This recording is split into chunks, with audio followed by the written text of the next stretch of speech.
আজ আপনাকে একটা গল্প শোনাচ্ছি। একদিন এক ব্যক্তি নিজের দ্বারে লিখে দিলেন, আজ আমি ভীষণ দুঃখী, আজ আমার সাথে কেউ দেখা করতে আসবেন না। কিছুক্ষণ পরে তার এক বন্ধু এলো, সে সেই লেখা পড়ল, তাও গিয়ে তার সাথে দেখা করল। সে বলল, আমি লেখাপড়া জানি না, কিন্তু আমার বন্ধুর মনের এই বেদনা, এটা আমাকে সবসময় ডাক দেয়। এরাই হলো আসল বন্ধু। কোনো কারণে আপনি যদি দুঃখ পান, কোনো সমস্যার সমাধান না বের করতে পারেন, এই সংসার থেকে আলাদা হয়ে যেতে চান, তাও এই বন্ধু আপনার সাথেই থাকবে। সমস্যার সমাধান না দিতে পারলেও আপনার সম্বল হয়ে অবশ্যই থাকবে। হয়তো আপনার দুঃখ কম করতে পারবে না, কিন্তু আশার আলো অবশ্যই দেখাবে। যখন আপনি সংসারের থেকে আলাদা হয়ে যান, তখনও আপনার সাথে যুক্ত থাকে আপনার এই বন্ধু, আসল বন্ধু। এবারে আমরা মানুষেরা বড়ই বিচিত্র। তারা সব সময় যে কোনো জিনিসের মাহাত্ম্য দুবার বুঝতে পারে। আর আমার সাথে প্রসন্ন হয়ে বলুন, রাধা রাধা। আমাদের মধ্যে বহু মানুষ মাঝে মাঝে নিজেকে অকর্মণ্য মনে করি, ভেবে নিই যে এত চেষ্টা করার পরেও কিছুই পেলাম না, আর হয়তো পরেও কিছুই পাব না। আর সেই জন্য নিজের জীবনের সমস্ত বোঝা অন্য কারোর কাঁধে চাপিয়ে দিই, নিজের ওপরে বিশ্বাস হারিয়ে ফেলি। কেন বুঝতে পারেন না এই কথাটা? যে যতক্ষণ না পায়ে কোনো কাঁটা ফুটবে, ব্যক্তি কি করে বুঝতে পারবে যে এরপর থেকে নিচে তাকিয়ে চলতে হবে? সূর্যকে নিজে জ্বলতে হয় যাতে বাকিদের প্রকাশ দিতে পারে সে। রাতের অন্ধকারের সাথে লড়াই করার জন্য চন্দ্রিমাকে আকাশে একা উজ্জ্বল হতে হয়। নদী নিজের যাত্রা কি করে করে, নিজের পথ কি করে নির্মাণ করে? সে পাথরের সাথে লড়াই করে তা বানায়।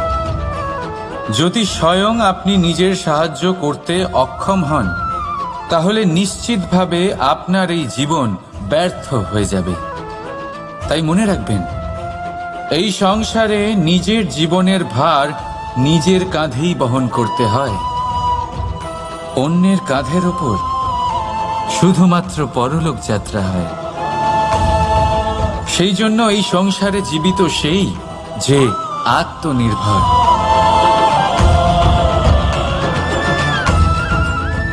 রাধা রাধা। সময়, কথায় বলে সময়ের পূর্বে কিছুই হয় না। প্রতিটা ঘটনার একটা সময় থাকে। সময়ের আগে না সূর্যোদয় হয় আর না সূর্যাস্ত হয়। সময়ের পূর্বে গাছে না ফুল ফোটে না ফল ধরে।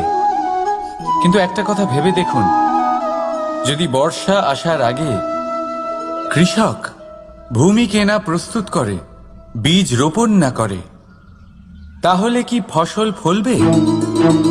যদি কোনো যোদ্ধা যুদ্ধের পূর্বে নিজের অস্ত্রের ধার না দেয়, তাহলে সে যুদ্ধ কি করে লড়বে? এর মানে এটাই হলো যে সময় আপনার যখন আসার তখন অবশ্যই আসবে, কিন্তু ততক্ষণ এটাও গুরুত্বপূর্ণ যে আপনি নিজেকে তার জন্য তৈরি রাখুন। কারণ এই সুযোগ, এই কথাটা শুনতে যত ছোট, এটা আসেও ততটা কম সময়ের জন্য, তারপর চলেও যায়। এবার যদি সুযোগ আপনার হাতে আসে আর আপনি তার জন্য তৈরি না থাকেন, তাহলে আপনি সাফল্য কি করে পাবেন? তাই আপনি সঠিক সময়ের জন্য অপেক্ষা করুন, সেই সুযোগের জন্য অপেক্ষা করুন, কিন্তু ততক্ষণ নিজের চেষ্টার দ্বারা নিজেকে আরো সক্ষম করে তুলুন। কারণ সাফল্য আপনার জন্য অপেক্ষা করছে, শুধু আপনি তার জন্য তৈরি থাকুন। রাধা রাধা।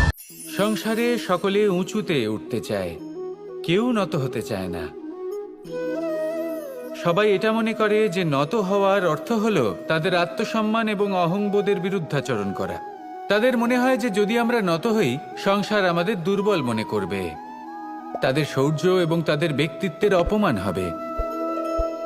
কিন্তু এটা কি সত্যি? প্রত্যেকবার নত হওয়ার অর্থ কি সম্মানহানি হওয়া? কখনোই নয়। আপনি নিজের জীবনকেই দেখে নিন।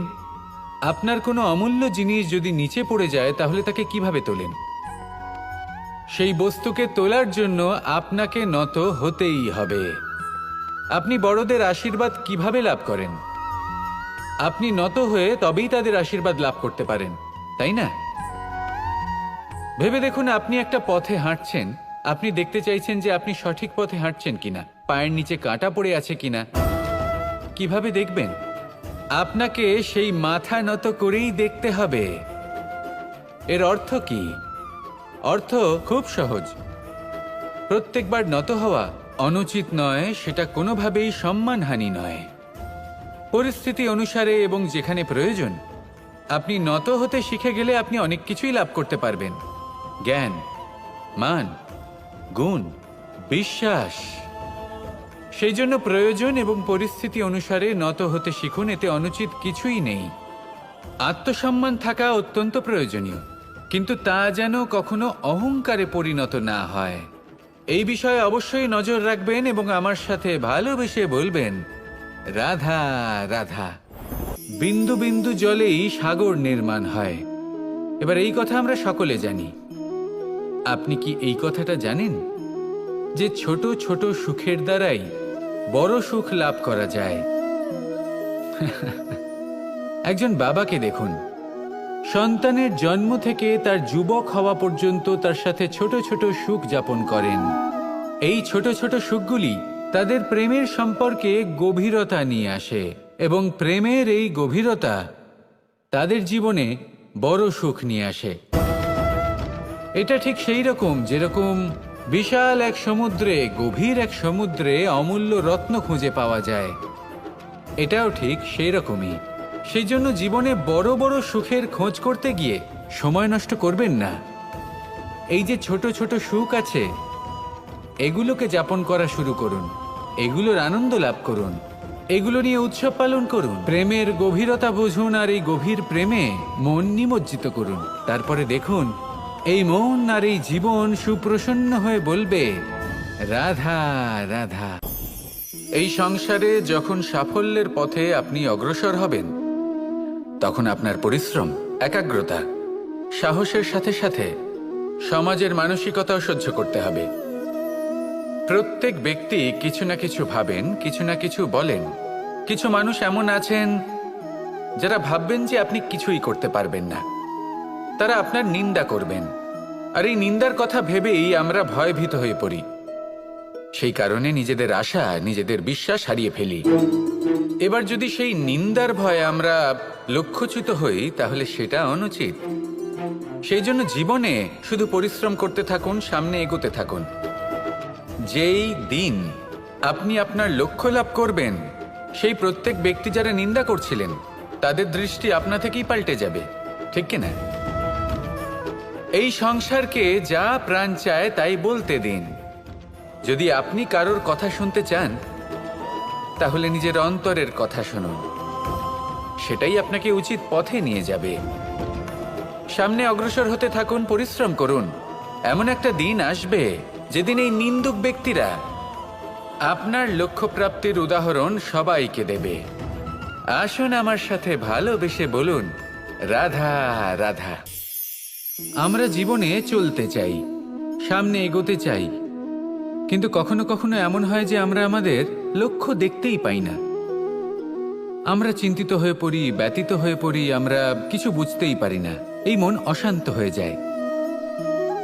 কিন্তু যদি আপনি থেমে যান, তাহলে নিজের পথ এবং নিজের লক্ষ্য থেকে সরে যাবেন। সেই জন্য চলতে থাকুন, থামবেন না। যতদূর পারবেন চলতে থাকুন, যতদূর দৃষ্টি যাচ্ছে চলতে থাকুন। তারপরেই দেখবেন পরবর্তী পথ আপনা থেকেই আপনার সামনে আসবে। কারণ আপনার দৃষ্টির সীমা থাকতেই পারে, দৃষ্টিভঙ্গির সীমা নেই। আপনার পথের সীমারেখা থাকতেই পারে, কিন্তু সেই পথে চলার সাহসের সীমা নেই। সেই জন্য নিজেকে অসীমিত করে তুলুন। এই সীমারেখা আপনা থেকেই দূর হয়ে যাবে, লক্ষ্য নিজে থেকেই দেখতে পাবেন, আর এই মন সুপ্রসন্ন হয়ে বলবে, রাধা রাধা। মানুষ সবসময় চায় যে তার জীবনে যেন কখনো কোনো সমস্যাই না আসে। সে চায় তার জীবন যেন শুধুমাত্র শান্তি এবং সুখের দ্বারা পূর্ণ থাকে। কিন্তু এই চাহিদা অনুচিত কিছু নয়। আমরা সবাই এটাই চাই যে জীবনে সুখ থাক, শান্তি থাক। কিন্তু এই কথা সবসময় মনে রাখবেন, যে সূর্য উদিত হন সংসারকে প্রকাশমান করেন, দুপুরবেলায় সংসারকে রৌদ্র প্রদান করেন, সন্ধেবেলায় তাকেও অস্ত যেতে হয়। এবার আমাদের জীবন চক্র কিছুটা এরকমই। কোনো কিছুই চিরকাল একরকম থাকে না। কখনো এই নদীকে দেখুন, যা বয়ে চলেছে। এই নদী যা বয়ে চলেছে তার পথেও অনেক বিপদ আসে। বড় বড় পাথরের সম্মুখীন হয়ে তাকেও সামনে এগিয়ে যেতে হয়। একটি পুকুর যা চারদিক থেকে ঘেরা, তার জীবনে কিন্তু কোনো সমস্যা নেই। কিন্তু এই সংসারে পুকুরের পুজো করা হয় না, পুজো করা হয় নদীকে। মনে রাখবেন, সমস্যার ঊর্ধ্বে তিনি উঠতে পারেন যিনি সমাধি লাভ করেছেন, যিনি এই সংসারেই নেই। যিনি এই সংসারে আছেন এবং জীবিত আছেন, তার জীবনের সমস্যা হলো শ্বাসবায়ুর মতোই গুরুত্বপূর্ণ। আসুন আমার সাথে ভালোবেসে বলুন, রাধা রাধা। আমরা সবাই জীবনে সুখ লাভ করতে চাই। শুধু জীবনে কেন, জীবনের পরেও আমরা সুখ লাভ করতে চাই। আমরা সকলে স্বর্গের কামনা করি। কিন্তু খুব সহজ একটা কথা, যদি আপনি স্বর্গ লাভ করতে চান তাহলে প্রথমে মৃত্যু লাভ করতে হবে। আপনি যদি প্রাণই না দেন তাহলে আপনি স্বর্গ লাভ কিভাবে করবেন, তাই না? শুধু এই ছোট্ট একটা বিষয় দ্বারা আমরা জীবনে অনেক কিছুই শিখতে পারি। যদি আপনার কোনো লক্ষ্য থাকে, কোনো মনোবাঞ্ছিত স্থান থাকে, কোনো বড় কাজ আপনি করতে চান, তাহলে সেই সবই হবে। কিন্তু শুধুমাত্র কামনা করলে হবে না,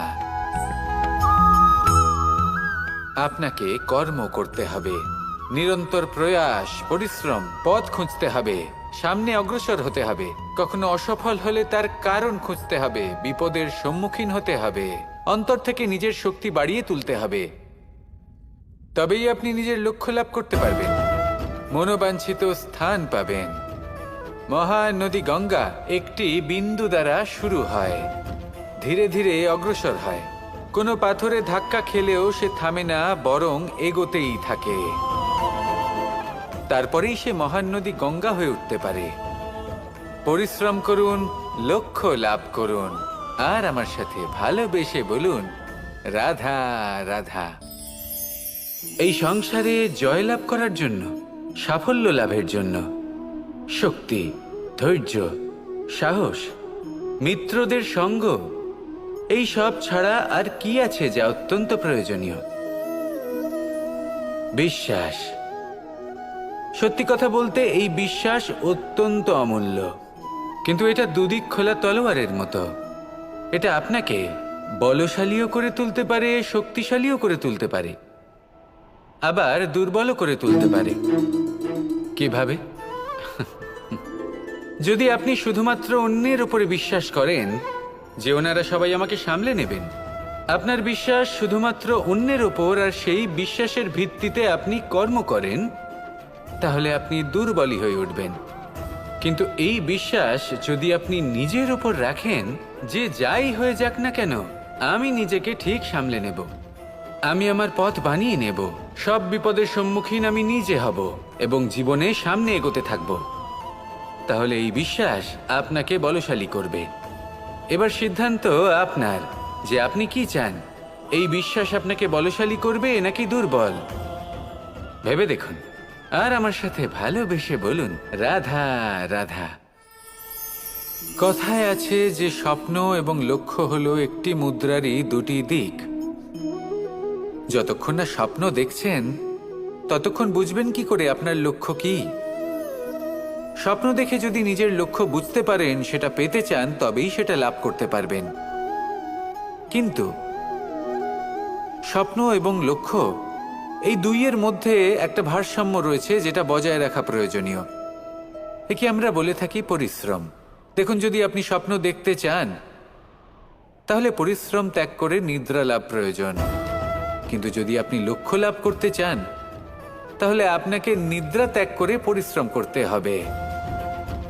তাই আলস্য ত্যাগ করুন এবং সিদ্ধান্ত নিন যে আপনি কি চান। আপনার জীবনের এই তুলাদণ্ডে স্বপ্নের পাল্লা ভারী হওয়া প্রয়োজন নাকি লক্ষ্যের? আমার মতে এই দুইয়ের মধ্যে যদি ভারসাম্য বজায় রাখেন তবে পথ নিজে থেকেই সামনে আসবে। শুধু সেই পথে অগ্রসর হতে থাকুন এবং আমার সাথে ভালোবেসে বলুন, রাধা রাধা।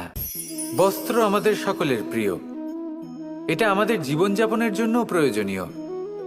আমরা সবসময় চেষ্টা করি সেই বস্ত্র পরতে যা পরলে আমাদের দেখতে ভালো লাগে। কিন্তু কখনো এই কথা ভেবে দেখেছেন যে কিছু বস্ত্র যদি স্বচ্ছ হয় তাহলে তা পুরনো হলেও দেখতে ভালো লাগে? ঠিক তেমনই, যেমন কোনো খাবার যদি মশলাদার না হয়, অত্যন্ত সুস্বাদু নাও হয়, কিন্তু যদি তা গরম হয়, টাটকা হয়, তাহলে খেতে ভালোই লাগে। ঠিক সেইভাবেই যদি কোনো ব্যক্তি সুন্দর নাও হয় কিন্তু তার কথা খুবই মধুর হয়, তাহলে সেই ব্যক্তি সকলের প্রিয় হয়। কোনো ব্যক্তি যদি ধনবান নাও হন কিন্তু তিনি যদি গুণী হন, তাহলে এই সংসারে সম্মান লাভ করেন। সেই জন্য কখনো এই বিষয়ে দুঃখ পাবেন না যে আপনার কাছে ভৌতিক স্বাচ্ছন্দ্য নেই।